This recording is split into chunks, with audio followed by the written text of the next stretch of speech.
What are you looking for in a new smart TV? 4K picture quality, high quality and immersive sound, a sleek design? All of those are givens, but only the new Roku Pro series has all of those and the Roku streaming experience, an award-winning OS. Get fast, easy access to all your apps like iHeart, where you can stream all your favorite music, radio, and podcasts all day, and regular all-inclusive trips to Roku City. The new Roku Pro series, a smart TV built by the streaming pros. There's an efficient way to get caught up on a lot of news. It's called The 7 from The Washington Post. It's a newsletter and podcast. Whether you're reading or hit play, you get 7 stories you need to know, and you can consume it all in just a few minutes. The 7 is out every weekday morning by 7 a.m. Eastern.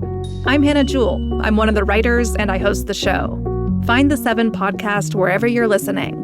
The newsletter link is waiting for you in the show notes. I'm Rodney Williams. And I'm Travis Holloway. Welcome to the Wealth Break Podcast, a real conversation about finance. Let's be honest, building wealth doesn't look the same for everyone. I feel like sometimes being broke is a cycle and that we might have to revisit that. And we're not stopping at success stories. What happens when it doesn't go right? How do you cope with it? Because wealth isn't just about money. It's about creating a life where you thrive and help others do the same. Listen to the Wealth Break Podcast on the iHeartRadio app.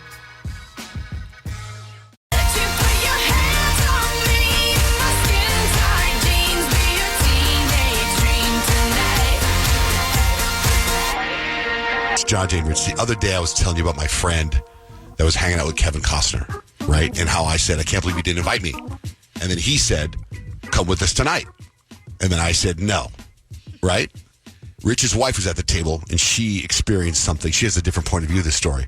So I thought it'd be cool. Can you pick up my friend Kevin, Rich? Yeah. Hello, Kevin? Yes. Listen, I know you don't want to kiss and tell, and that's fine. I don't want to get into all the details of you hanging out with Kevin Costner. That's totally fine. But I do want to reiterate that you did invite me to go with you, correct? That is correct. And I said, what did I say? You said, whoa. Way too late. I'm going home. Right. Okay.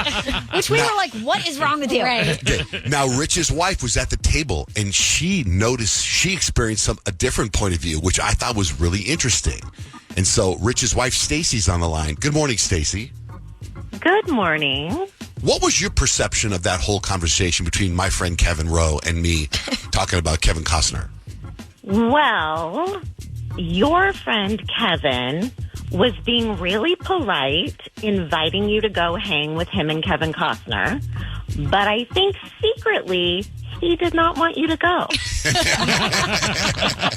Which I feel could be an accurate assessment. A possibility. And a smart move on Kevin Rowe's point, because he knew you'd probably say no, but he still got credit for the invite. Right. And so all he has to do is push back the arrival time because he knows it's going to be too late for you. And then he doesn't have to share his new celebrity friend, but you still get the credit for the invite. Kevin, your thoughts? First of all, Stacey, you're so correct. I'm just playing. Because you knew Kevin Costner and I would hit it off, be best friends. I probably have him on the air right now instead of Kevin Rowe.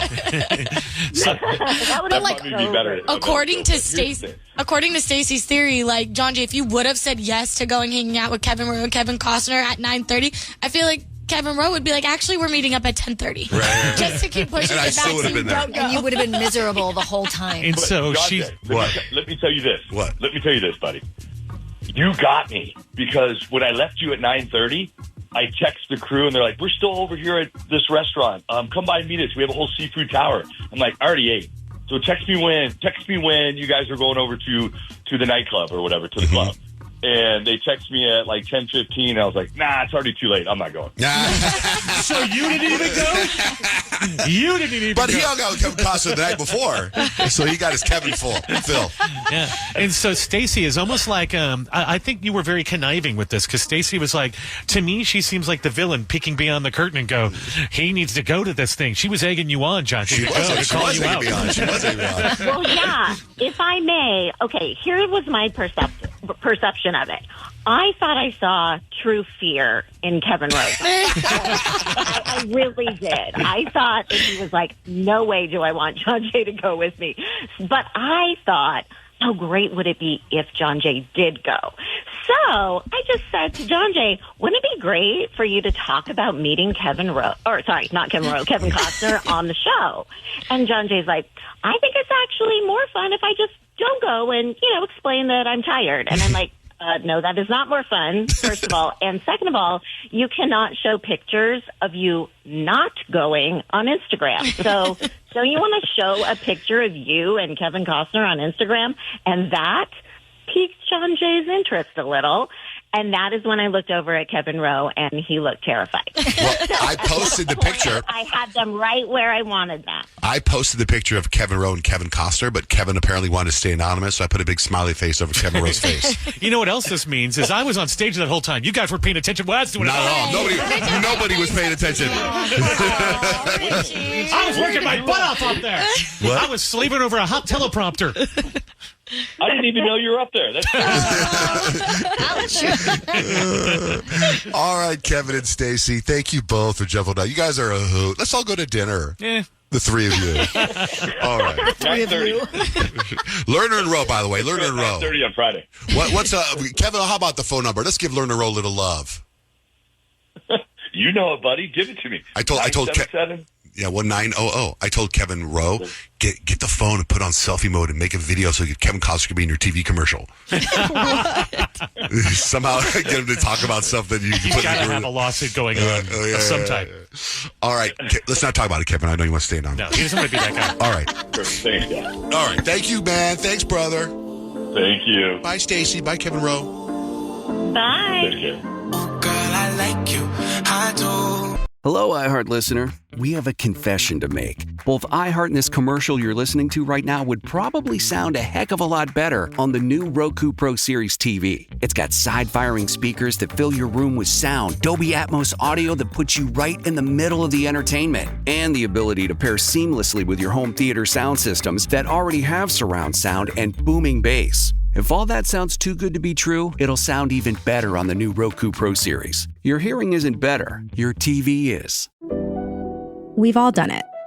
You see a headline but don't have time to read the whole story, or there's so much news you're not sure what is worth your time. I'm Colby Ekowitz, co-host of Post Reports, the weekday afternoon podcast from The Washington Post. Post Reports brings you what's relevant and revealing. Breaking stories, politics, wellness, culture. Each episode goes beyond a headline for the context you need. Find Post Reports now, wherever you're listening. For some of us, personal finances aren't just personal. They include a lot more people than ourselves. Loved ones, neighbors, the communities we call home, and the causes we hold in our hearts. At Thrivent, we help plan your financial picture with the bigger picture in mind. Because even though our business is helping guide your finances, our ambition is to make it mean so much more. Thrivent, where money means more. Connect with us at Thrivent.com.